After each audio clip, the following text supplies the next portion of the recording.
Baiklah, Assalamualaikum warahmatullahi wabarakatuh. InsyaAllah bagi subjek Bahasa Melayu pada hari ini, kita akan belajar indahnya seni dan budaya kita. Kita akan belajar Kampung Budaya Mari-Mari berkenaan dengan ayat perintah. Jadi kamu semua boleh buka buku teks jilid 2 halaman 17. Baiklah, objektif pembelajaran pada hari ini membina kata perintah. Apakah maksud perintah? Maksud kata perintah. Baik, okey. Kata perintah. Ayat yang digunakan untuk menimbulkan sesuatu tindakan. Jadi ayat perintah terbahagi kepada 4. Yang pertama ayat suruhan yang mana ia bertujuan untuk memberikan arahan. Yang kedua ayat larangan. Ialah ayat kata larangan. Jangan atau usah yang bertujuan untuk menegah seseorang melakukan sesuatu. Seterusnya ayat silaan yang mana ayat dengan kata silaan seperti sila dan jemput yang bertujuan untuk mempersilahkan seseorang. Seterusnya ayat perintah ialah ayat dengan kata permintaan seperti minta dan tolong yang bertujuan untuk memohon pertolongan atau membuat suatu permintaan. Baiklah kita lihat contoh ayat suruhan untuk menyuruh seseorang. Okey. Bertujuan untuk memberi arahan. Contoh ayat, pergi kamu dari sini. Ataupun pergi kamu dari sini. Ini lagi menguatkan lagi ayat lah. Pergi kamu dari sini. Okey, tanda seru digunakan sekiranya mengandungi perasaan. Boleh menggunakan partikel lah untuk melembutkan ayat perintah. Contoh, siapkanlah kerja sekolah ini sekarang. Nampak dia sedikit lembut. Seterusnya, ayat larangan. Ada 3, usah, tak usah, jangan. Contoh ayat, jangan ambil beg itu. Usah berpura-pura tidur. Awak tak usah datang lagi ke rumah saya. Selain itu, ia juga boleh menggunakan partikel lah untuk melembutkan ayat larangan. Contoh, janganlah ambil beg itu. Seterusnya, ayat silaan. Sila jemput.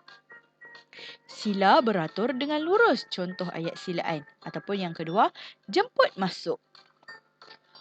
Yang mana kita menjemput seseorang untuk masuk ataupun mempersilakan seseorang. Boleh menggunakan partikel lah juga untuk melembutkan ayat silaan. Contoh ayat, jemputlah masuk. Seterusnya, ayat permintaan. Minta tolong. Okey. Tolong ambilkan baju itu.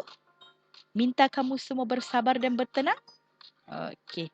Jadi sekarang ni kamu semua boleh buka buku teks jilid 2 halaman 17. Kita akan baca dahulu. Hanif dan Kampung Budaya Mari-Mari. Hanif dan Nabila telah mewakili sekolah dalam lawatan ke Sabah. Pada hari kedua lawatan, mereka ke Kampung Budaya Mari-Mari di Inanam, Sabah. Minta perhatian semua. Minta perhatian ni ayat apa? Ayat apa? Ayat permintaan. Di sini kita akan melihat kehidupan dan budaya 5 etnik utama di Sabah, iaitu Kadazan Dusun, Rungus, Ludayeh, Bajau dan Murut. Baiklah murid-murid, sila beratur sebelum masuk ke dalam. Sila, ayat silaan. Tunjukkanlah kelakuan yang baik sepanjang lawatan. Ayat apa? Suruhan. Usah sentuh barangan yang dipamerkan. Ayat larangan. Baik cikgu, baik cikgu, baik cikgu. Okey, seterusnya Hanif, apakah lagi peraturan lain semasa berada di sini? Tengok ayat permintaan, ayat silaan, ayat suruhan dan ayat larangan. Okey, kita lihat. Baiklah, nanti saya beritahu kawan-kawan. Maaf. Jangan apa? Jangan bising. Buanglah sampah di tempat yang disediakan. Tolong jaga kelakuan kamu di sana. Baiklah, nanti saya akan beritahu kawan-kawan tentang peraturan tersebut. Jemput apa? Jemput masuk ke dalam rumah. Baiklah, mari kita masuk ke dalam rumah itu. Contoh. Okey, sekarang ni kamu boleh menyiapkan latihan buku aktiviti Bahasa Melayu tahun 3 jilid 2 halaman 21. Okey, kita akan baca satu persatu. Bina ayat perintah berdasarkan respon yang diberi. Bubur pulut hitam. Alia sedang membantu ibunya memasak bubur pulut hitam. Juadah tradisional yang enak dinikmati pada waktu petang. Okey, ayat perintah, ada ayat permintaan, ayat suruhan, ayat larangan. Jadi macam mana kita nak buat? Kita nak bina ayat. Kita kena lihat daripada respon. Baiklah ibu, saya akan merebus pulut hitam. Jadi macam mana ayat permintaan? Mesti minta ataupun tolong. Hanya salin balik daripada respon.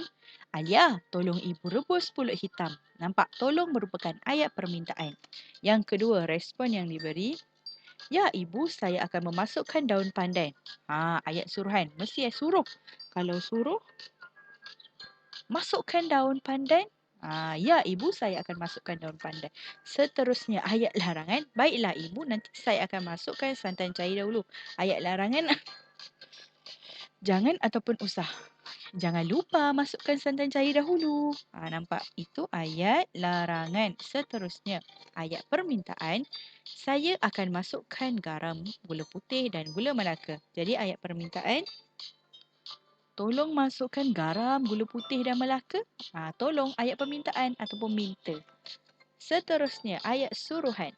Saya akan memasukkan pula 1 cawan santan pekat. Ayat suruhan, kita suruh orang. Kemudian masukkan. Masukkan tu merujuk kepada ayat suruhan. Masukkan pula 1 cawan santan pekat.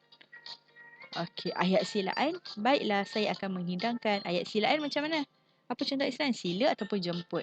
Okey, jadi sila hidangkan apabila kamu selesai memasak. Selesai sudah, mudah sahaja. Jadi kamu perlu ingat ayat perintah terbagi kepada 4, ayat suruhan, ayat larangan, ayat silaan dan ayat permintaan. Jadi kamu boleh buat sendiri. Kalau kamu nak ikut jawapan ustazah pun boleh juga. Ini merupakan cadangan jawapan.